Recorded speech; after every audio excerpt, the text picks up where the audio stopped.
आज हम पढ़ेंगे about transport of oxygen in blood. So इस लेक्चर में हम पढ़ेंगे कि किस तरह ऑक्सीजन ट्रांसफर होता है from lungs to tissue. Oxygen from lungs to tissue transfer होता है in the form of oxyhaemoglobin या ये ट्रांसफर होता है in the form of plasma. तो सबसे पहले हम पढ़ेंगे कि किस तरह ये in the form of oxyhaemoglobin ये लंग्स से ट्रांसफर होते हैं टू टिश्यू।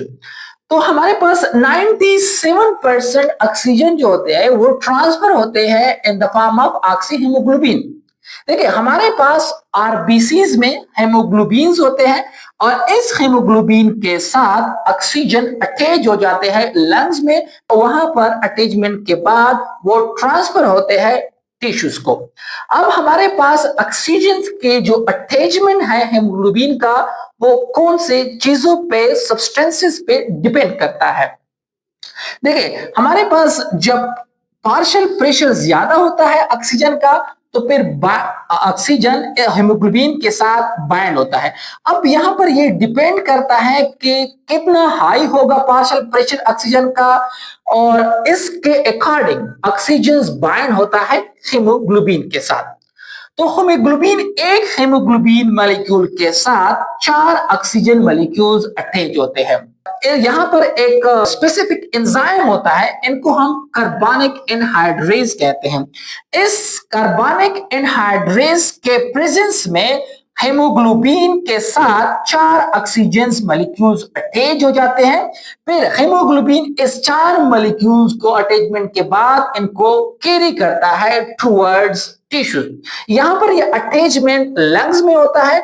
फिर क्योंकि वहां पर लंग्स में ऑक्सीजन की पार्शियल प्रेशर हाई होती है तो इस वजह से लंग्स में ऑक्सीजन की अटैचमेंट होती है। ऑक्सीजन और हेमोग्लोबिन का आपस में जो अटैचमेंट है ये डिपेंड करता है ऑक्सीजन की पार्शियल प्रेशर्स पे। अब ऑक्सीजन को जो बाइंडिंग कैपेसिटी है मींस कितने ऑक्सीजन मॉलिक्यूल्स हेमोग्लोबिन के साथ अटैच होंगे, ये अटैचमेंट कैपेसिटी ये बाइंडिंग कैपेसिटी डिपेंड करता है ऑक्सीजन के पार्शियल प्रेशर पे। जितना ज्यादा पार्शियल प्रेशर होगा हमारे पास उतना ही ज्यादा उनकी बाइंडिंग कैपेसिटी होगी। As we know that कि ऑक्सीजन का जो बाइंडिंग कैपेसिटी है वो डिपेंड करता है ऑक्सीजन की पार्शियल प्रेशर्स पे। तो ऑक्सीजन की binding capacity, saturation, partial pressures of oxygen, इन सबको मैंने in the form of table draw किया है ताकि इजीली अंडरस्टैंड कर सके। देखिए एक हेमोग्लोबिन्स का मॉलिक्यूल 4 ऑक्सीजन मॉलिक्यूल्स को कैरी करता है। मीन इनके साथ 4 ऑक्सीजन मॉलिक्यूल हेमोग्लोबिन के साथ अटैच होते हैं। जब 4 मॉलिक्यूल्स अटैच होते हैं तो इनको हम कहते हैं कि अब ये 100% सैचुरेशन है और यहां पर partial pressure 100 mm of Hg होगा। अब अगर हेमोग्लोबिन के साथ 3 ऑक्सीजन मॉलिक्यूल अटैच है तो इनका सैचुरेशन 75% होगा और यहां पर partial pressure 40 mm of Hg होगा। अब अगर हेमोग्लोबिन के साथ 2 मॉलिक्यूल्स अटैच है ऑक्सीजन के तो सैचुरेशन डिक्रीज होगा टू 50% और यहां पर ऑक्सीजन का partial pressure 27 mm of Hg होगा।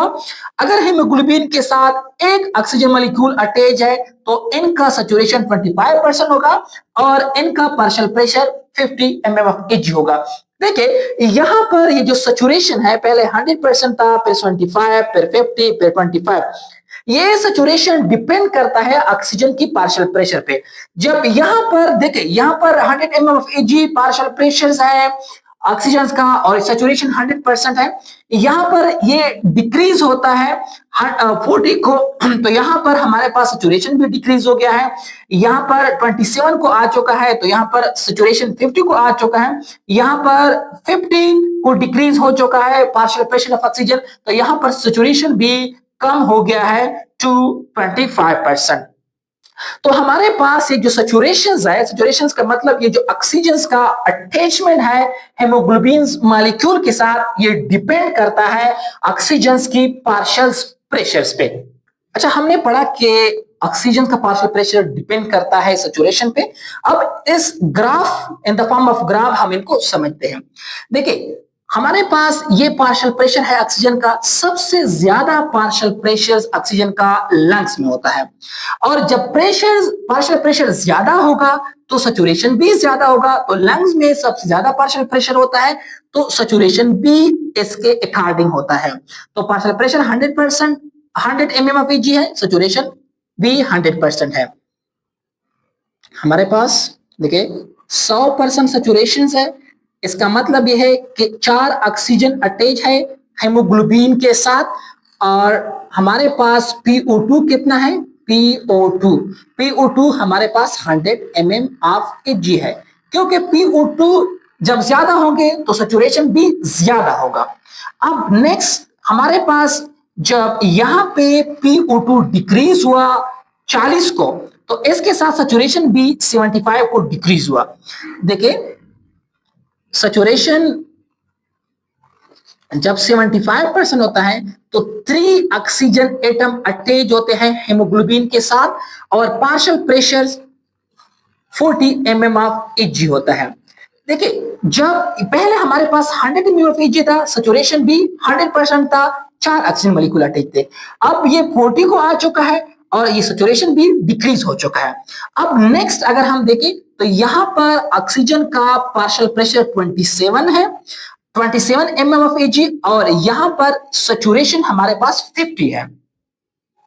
जब सैचुरेशन 50% होता है तो इसका मतलब ये हुआ कि 2 ऑक्सीजन मॉलिक्यूल्स अटैच होते हैं हेमोग्लोबिन के साथ, और PO2 हमारे पास 27 mm ऑफ Ag होता है। देखिए जिस तरह हमारे पास हमारे पास ऑक्सीजन का पार्शियल प्रेशर डिक्रीज होता जाता है, तो इसके साथ साथ ये सैचुरेशन भी कम होता है। देखिए सबसे ज्यादा सैचुरेशन यहां पर था, पार्शियल प्रेशर ज्यादा था। यहां पर पार्शियल प्रेशर कम हो चुका है और सैचुरेशन भी कम हो चुका है। ये 27 को आ चुका है और सैचुरेशन भी 50% है। अगर ये पार्शियल प्रेशर और भी डिक्रीज हो जाए, ये पार्शियल प्रेशर हमारे पास आ जाए 15 mm ऑफ Ag, तो यहां पर ये सैचुरेशन भी हमारे पास 25% हो जाएगा, और एक ऑक्सीजन मॉलिक्यूल्स अटैच होगा हेमोग्लोबिन के साथ। तो जो ही हमारे पास पार्शियल प्रेशर डिक्रीज होता है, ये सैचुरेशन या जो अटैचमेंट है ऑक्सीजन मॉलिक्यूल का हेमोग्लोबिन के साथ, वो भी डिक्रीज होता है। पहले 4, फिर 3, फिर 2, फिर 1। अब हमारे पास सबसे ज्यादा पार्शियल प्रेशर कहां पर होता है, लंग्स में होता है। लंग्स में इस वजह से सबसे ज्यादा अटैचमेंट, सबसे ज्यादा सैचुरेशन लंग्स में होता है। और इसके बाद लंग्स के बाद ये लंग्स में जब हेमोग्लोबिन के साथ ऑक्सीजन अटैच होते हैं, तो ये इनको कैरी करता है मुख्तलिफ सेल्स में। जहां पर जितना कम पार्शियल प्रेशर ऑक्सीजन का होगा, वहां पर हेमोग्लोबिन ऑक्सीजन को उतना ज्यादा अनलोड करेगा। सपोज मसल सेल को सबसे ज्यादा ऑक्सीजन मॉलिक्यूल की जरूरत होती है, तो हीमोग्लोबिन सबसे ज्यादा ऑक्सीजन अनलोड करेगा at muscle cell, at muscles, और वहां पर पार्शियल प्रेशर भी कम होगा। और जहां पर पार्शियल प्रेशर जितना कम होगा, हेमोग्लोबिन मॉलिक्यूल उतना ही वहां पर ज्यादा ऑक्सीजन मॉलिक्यूल्स को अनलोड करेगा। तो अगर हम यहां पर देखें फेज 1, फेज 2, फेज 3, ये ऑन द बेसिस है इस करो पे। ये हमारे पास एक सिग्माइड करो है, एस शेप करो है। देखिए पहले फेज में हमारे पास सबसे ज्यादा पार्शियल प्रेशर होता है और सबसे ज्यादा पार्शियल प्रेशर लंग्स में होता है। सेकंड फेज में ये अनलोड करता है ऑक्सीजन को टिश्यूज में, क्योंकि वहां पर पार्शियल प्रेशर कम होता है, तो ये अनलोडिंग करता है। और फेज 3 में मसल्स होते हैं, तो मसल में वो सबसे ज्यादा ऑक्सीजन को अनलोड करता है, तो वहां पर पार्शियल प्रेशर सबसे कम होता है, तो इस वजह से सबसे ज्यादा ऑक्सीजन को अनलोड करता है। इससे पहले हमने ऑक्सीजन का पार्शियल प्रेशर पढ़ा, सैचुरेशन पढ़ा, और वहां पर हमने नंबर ऑफ ऑक्सीजन मॉलिक्यूल्स पढ़े कि कितने number of oxygen molecules haemoglobin के साथ अटैच होंगे, और ये नंबर ऑफ ऑक्सीजन मॉलिक्यूल्स को रिलेट किया पार्शियल प्रेशर के साथ। वहां पर हमने पढ़ा अगर पार्शियल प्रेशर 100% है तो हमारे पास सैचुरेशन भी 100% होगा, और अगर सैचुरेशन 100% होगा तो चार मॉलिक्यूल वहां पर हमने पढ़ा कि चार ऑक्सीजन मॉलिक्यूल्स अटैच होंगे हेमोग्लोबिन के साथ।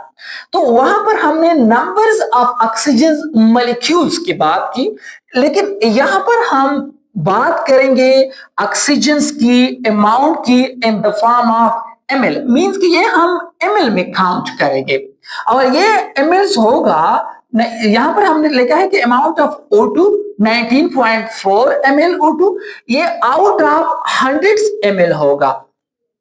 अच्छा, हम अब ये पढ़ेंगे कि हमारे पास रेस्ट में आर्टियल ब्लड में कितने ml ऑक्सीजन होंगे, ऑक्सीजन का अमाउंट कितना होगा। और हम पढ़ेंगे कि वेनस ब्लड में एट रेस्ट नॉर्मल कंडीशंस में ऑक्सीजन का अमाउंट कितना होगा।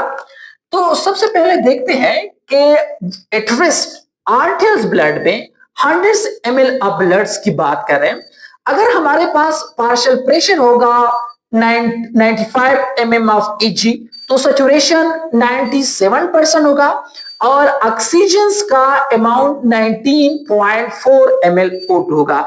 ये हमारे पास वैल्यू है आर्टियल ब्लड की।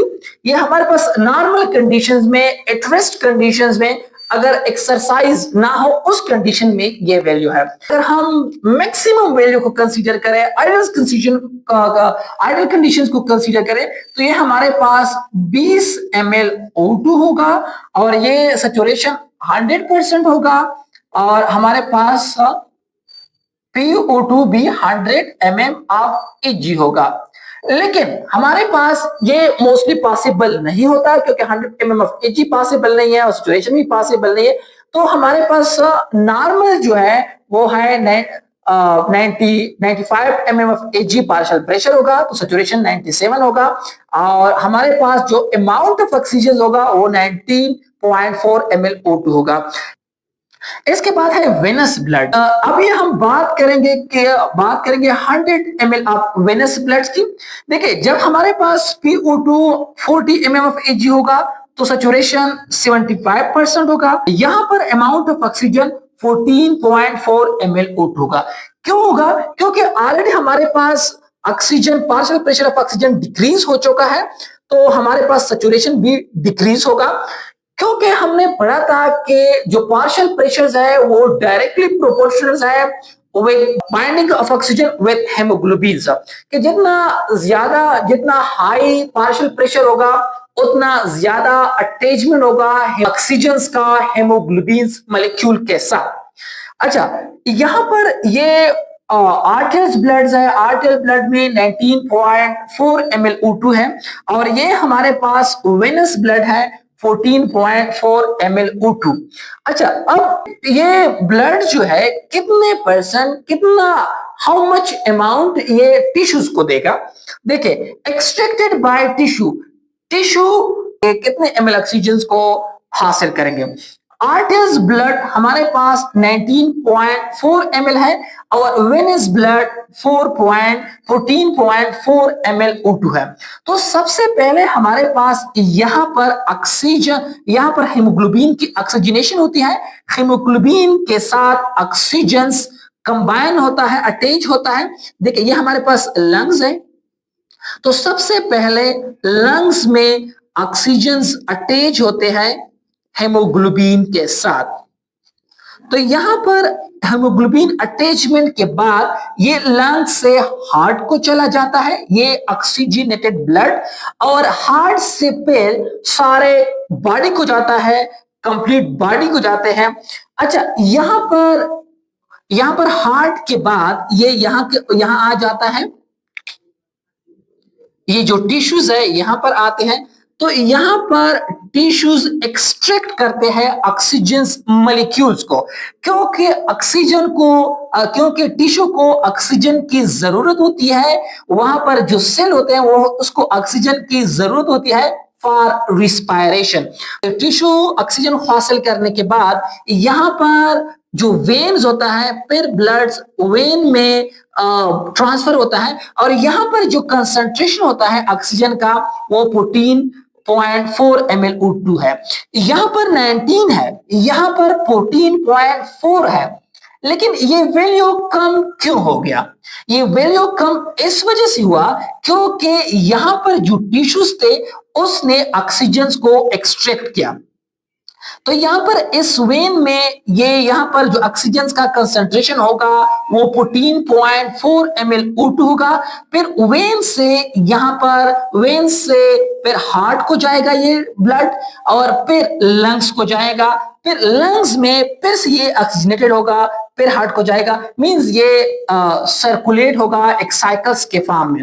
लेकिन यहाँ पर अगर हम 19.4 को 19.4 से 14.4 माइनस करें तो 5 ml रहता है। तो ये 5 ml जो ऑक्सीजन है इसको एक्सट्रैक्ट किया टिश्यूज ने। क्योंकि देखिए हमारे पास आर्टरीज ब्लड 19.4 है, वेनस ब्लड 14.4 है।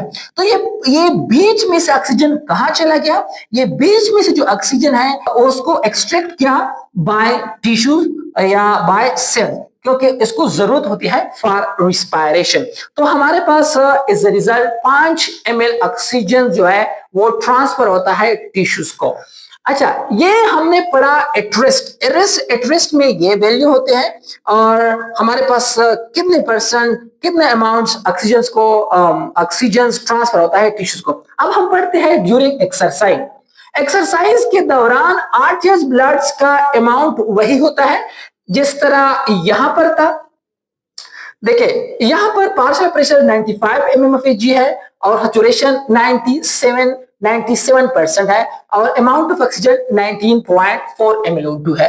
देखिए ये सेम वैल्यू है आर्टरियल ब्लड का। रेस्ट और एक्सरसाइज में आर्टरियल ब्लड्स का वैल्यू सेम है, लेकिन यहाँ पर वेनस ब्लड्स का अगर हम देखें तो इसका पार्शियल प्रेशर 18 mmHg है, जो बुक में दिया गया है 18 mmHg। लेकिन जो टेबल हमने ड्रॉ किया था यहाँ पे उसके अकॉर्डिंग ये 12 to 14 mmHg है इस सिग्माइड कर्व के अकॉर्डिंग, लेकिन बुक में 18 mmHg दिया गया है। यहाँ पर ऑक्सीजन पार्शियल प्रेशर डिक्रीज हो चुका है, इस वजह से सैचुरेशन भी 20% को आ चुका है और अमाउंट ऑफ ऑक्सीजन यहाँ पर 4.4 ml O2 है। देखिए हमारे पास यहाँ पर सैचुरेशन, यहाँ पर partial pressure of oxygen 95 mmHg है और यहाँ पर PO2 partial pressure of oxygen 18 mmHg है। हमने इससे पहले पढ़ा था कि पार्शियल प्रेशर जो है वो डायरेक्टली प्रोपोर्शनल है विद सैचुरेशन। जो ही हमारे पास पार्शियल प्रेशर डिक्रीज होता जाएगा इसके अकॉर्डिंग सैचुरेशन भी डिक्रीज होगा। तो यहाँ पर अमाउंट ऑफ ऑक्सीजन 4.4 ml है। अगर हम देखें कि यहाँ पर टिश्यू कितने ml ऑक्सीजन को एक्सट्रैक्ट करता है, तो यहाँ पर आर्टरियल ब्लड वही 19.4 ml है O2 out of 100 ml of blood, और यहाँ पर वेनस ब्लड जो है वो 4.4 ml O2 है। अगर हम 19.4 से 4.4 ml को माइनस कर ले तो आंसर आ जाएगा 15 ml O2। अब इसका क्या मतलब हुआ? देखिए हमारे पास ड्यूरिंग एक्सरसाइज बॉडी को एनर्जी की ज्यादा जरूरत होती है। अगर एनर्जी की ज्यादा जरूरत है तो ज्यादा रिस्पायरेशन होगा। जब ज्यादा रिस्पायरेशन होगा तो इसके लिए हमारे पास ऑक्सीजन की ज्यादा मिकदार रिक्वायर होती है।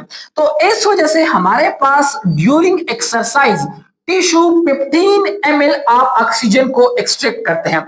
देखिए यहां पर टिश्यू एक्सट्रैक्ट करता था 5 ml O2 जो कि नॉर्मल कंडीशन में था, लेकिन यहां पर टिश्यू एक्सट्रैक्ट करता है 15 ml O2 क्योंकि हमारे पास ड्यूरिंग एक्सरसाइज बॉडी को ज्यादा जरूरत होती है एनर्जी की। जब एनर्जी की ज्यादा जरूरत होगी तो एनर्जी के लिए रिस्पायरेशन का प्रोसेस होगा, तो रिस्पायरेशन के लिए ऑक्सीजन रिक्वायर्ड होगी, maximum amount of oxygen require होती है। तो इस वजह से टिश्यू ज्यादा से ज्यादा ऑक्सीजन मॉलिक्यूल्स को एक्सट्रैक्ट करते हैं। Transport of oxygen and dissolve form, इससे पहले हमने पढ़ा transport of oxygen in the form of oxyhaemoglobin. अब हम पढ़ेंगे transport of oxygen and dissolve form, dissolved in plasma. ये प्लाज्मा में डिसॉल्व होता है और इस डिसॉल्व फॉर्म में फर्दर इनकी ट्रांसपोर्टेशन होती है। अच्छा, अब आर्टियल ब्लड्स में कितना अमाउंट होता है ऑक्सीजन का? 100 ml ऑफ आर्टियल ब्लड में जब partial pressure of oxygen 95 mmHg होगा तो अमाउंट ऑफ ऑक्सीजन 0.29 ml होगा। मींस कि जब पार्शियल प्रेशर 95 mmHg होगा तो 0.29 ml ऑक्सीजन डिजॉल्व होगा प्लाज्मा में। लेकिन अगर ये इंक्रीज हो जाए मैक्सिमम वैल्यू को 100 mmHg तो ये भी इंक्रीज हो जाएगा टू 0.3 ml। अब अगर हम वेनस ब्लड्स की बात करें 100 ml वेनस ब्लड तो यहाँ पर हमारे पास जो पार्शियल प्रेशर है वो 40 mmHg है और 0.12 ml ऑक्सीजन डिजॉल्व है प्लाज्मा में। क्योंकि देखिए यहाँ पर ऑक्सीजन का पार्शियल प्रेशर ज्यादा था 95 था तो यहाँ पर 0.29 ml ऑक्सीजन डिजॉल्व था और यहाँ पर पार्शियल प्रेशर कम हो चुका है और यहाँ पर 0.12 ml ऑक्सीजन डिजॉल्व हो चुका है। अच्छा, इससे पहले हमने पढ़ा कि how much amount tissue extract करता है in the form of oxy haemoglobin, लेकिन अब हम पढ़ेंगे कि how much amounts of oxygen ये एक्सट्रैक्ट करता है, टिश्यू एक्सट्रैक्ट करता है इन डिजॉल्व फॉर्म में। आर्टियल ब्लड 0.29 ml है, वेनस ब्लड 0.12 ml है। अगर इससे 0.29 से 0.12 माइनस करें तो जो अमाउंट बच जाएगा वो है 0.17 ml O2। तो हमारे पास 100 ml ऑफ ब्लड्स में डिजॉल्व्ड फॉर्म में 0.17 ml O2 टिश्यूज को ट्रांसफर होते हैं। जिस तरह हमने प्रीवियसली डिस्कस किया था कि इन the form of oxy haemoglobin rest condition में 5 ml ऑक्सीजन जो था वो टिश्यू एक्सट्रैक्ट करता था, एक्सरसाइज में 15 ml एक्सट्रैक्ट करता था, अभी ये 0.17 ml O2 एक्सट्रैक्ट करता है। देखिए ऑक्सी हीमोग्लोबिन के फॉर्म में ऑक्सी हीमोग्लोबिन के फॉर्म में टिश्यूज को ऑक्सीजन ट्रांसफर होता था at rest condition, eight normal conditions पे वो था 5 ml O2 और ड्यूरिंग एक्सरसाइज टिश्यूज को ट्रांसफर होता था टिश्यूज 15 ml O2 और during in the dissolved form 0.7 ml transfer होता है टिश्यूज को।